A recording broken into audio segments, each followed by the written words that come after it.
रियासती हुकूमत ने असातिज़ा की अहलियत के इम्तिहान यानी कि टेट की दरख्वास्त फ़ीस में कमी कर दी है। जो उम्मीदवार सिर्फ एक पेपर यानी कि पेपर 1 या पेपर 2 देना चाहते हैं, उनकी दरख्वास्त फ़ीस जो पहले 1000 थी अब 750 कर दी गई है।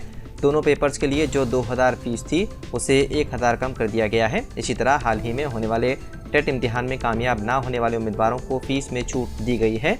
दरअसल गुज़िश्ता रात 11 बजे से टेट दरख्वास्त का अमल शुरू हो चुका है। 5 नवंबर को शुरू होने वाली दरख्वास्तों में तकनीकी वजूहात की बिना पर ताख़ीर हो गई थी। इम्तिहान की फ़ीस से मुतालिक मज़ीद मालूमात महकमा तालीम के ऑफिशियल वेबसाइट पर दस्तियाब है, जहाँ उम्मीदवार अपने सवालात भी चेक कर सकते हैं।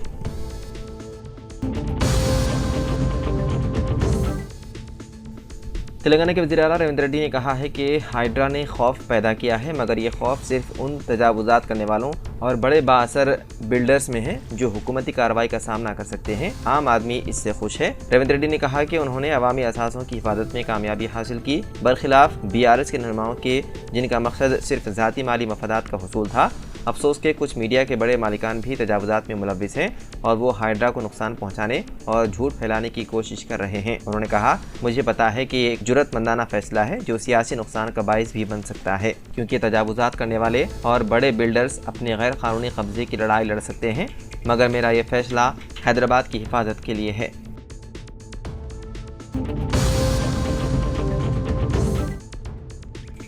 मुंबई की खुसूसी अदालत ने दाएं बादों की इंतहा पसंद प्रज्ञा सिंह ठाकुर, जो साल 2008 के मालेगांव बम धमाके की असल मुल्जिमा है, उसके खिलाफ काबिल ज़मानत वारंट की इजराई अमल में लाई, क्योंकि वो जारिया साल जून से अदालत में हाजिर नहीं हो रही है। स्पेशल जज AK लाहौटी ने पुरजोर अल्फाज में कहा कि मुकदमा मौजूदा तौर पर क़तई दलाइल के मराहिल में है और लिहाजा ठाकुर की मौजूदगी ज़रूरी है। जज ने इस इस्तिदलाल को कबूल करने से इनकार कर दिया कि ठाकुर का पंचकर्म इलाज किया जा रहा है।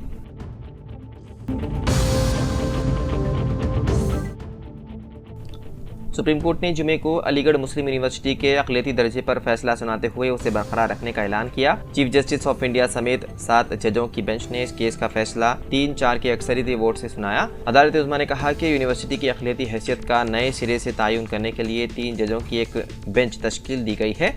इस फैसले में chief justice Chandrachud, justice Sanjeev Khanna और जस्टिस पारदीवाला ने एक राय इख्तियार की, जबकि जस्टिस श्रीकांत, जस्टिस दीपांकर दत्ता और जस्टिस सतीश चंद्र शर्मा ने मुख्तलिफ राय दी। चीफ जस्टिस ने मजीद वजाहत की कि मजहबी कम्युनिटी एक इदारा कायम कर सकती है, लेकिन इसका इंतज़ाम नहीं चला सकती।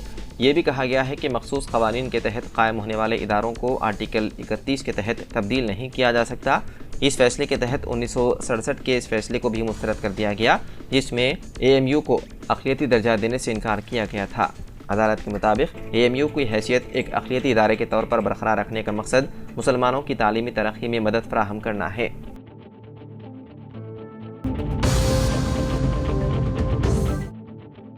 गवर्नमेंट मैटरनिटी अस्पताल कोठी से एक नवज़ायदा बच्चे को अगवा करने की कोशिश के इल्ज़ाम में सुल्तान बाजार पुलिस ने एक खातून को गिरफ्तार कर लिया। पुलिस ने मुल्जिमा की शनाख्त अस्करी बेगम के तौर पर की है, जिसकी उम्र 45 साल बताई गई है और वो घरेलू मुलाजिमा है। खातून का ताल्लुक हैदराबाद के रेन बाजार से है। अस्पताल की सुपरिटेंडेंट J अनुराधा की शिकायत पर उसे गिरफ्तार किया गया। पुलिस के मुताबिक खातून को उस वक्त पकड़ लिया गया जब वो एक नवमौलूद बच्चे को अगवा करने की कोशिश कर रही थी। बताया गया है कि खातून के खिलाफ साबिक़ में इस तरह के मुकदमा दर्ज हैं। वो अपनी बेटी की ज़चगी में मदद के लिए अस्पताल पहुंची थी। पुलिस के मुताबिक मुल्जिमा की मुलाकात एक नामालूम शख्स से हुई, जिसने उसे एक बच्चा हवाले करने पर 50,000 रुपये देने की पेशकश की थी।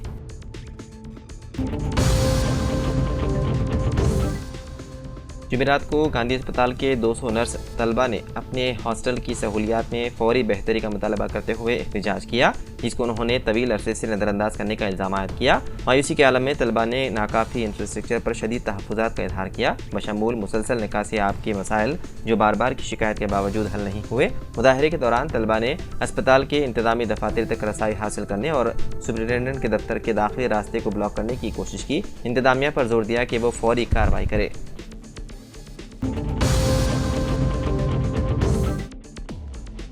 इंश्योरेंस पॉलिसी की खरीदी पर 0% लोन का लालच देकर एक ताजिर को साइबर मुजरिमों ने 1,75,000 रुपये का धोखा दिया। एक टेलीकॉलर जिसने दावा किया कि वो बजाज फाइनेंस कंपनी से है, इस स्कीम के बारे में मुताशरा शख्स को व्हाट्सएप के जरिए तफसीलात फराहम की और उससे कहा कि वो India first life insurance guarantee शुदा पेंशन प्लान के लिए अपनी दरख्वास्त जमा कराए। उन्होंने मुताशरा को 80,000 रुपये अपने पेटीएम में येस बैंक अकाउंट में मुंतकिल करने की हिदायत की। वाददा धोखेबाजों ने इजाफी कर्ज की सब्सिडी हासिल करने के लिए हेल्थ इंश्योरेंस पॉलिसी के लिए 56,050 रुपये का मुतालबा किया। एक और कॉलर ने उस शख्स को कर्ज पर कार्रवाई के लिए दरकार दूसरी हेल्थ पॉलिसी खरीदने के लिए आमादा किया। मुतासिर शख्स को जब यह एहसास हुआ कि उसके साथ धोखा किया गया है तो मुतासिर शख्स ने हैदराबाद के CCS में इस ताल्लुक से शिकायत दर्ज करवाई, जिसके बाद पुलिस धोखेबाजों की तलाश में है मसरूफ।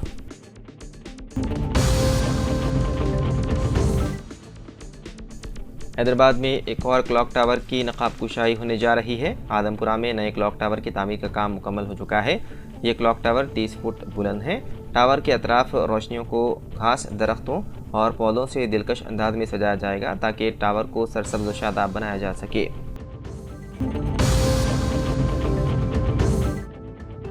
ईडी ने मल्ला रेड्डी मेडिकल कॉलेज में PG नशिस्तों के अलाटमेंट में बेकायदगियों की तहकीकात का आगाज़ किया। PG मेडिकल कॉलेज की नशिस्तों को ज़ायद फीस हासिल करते हुए अलाट करने की शिकायत पर ईडी ने साबिक़ वज़ीर CH मल्ला रेड्डी को नोटिस जारी की है।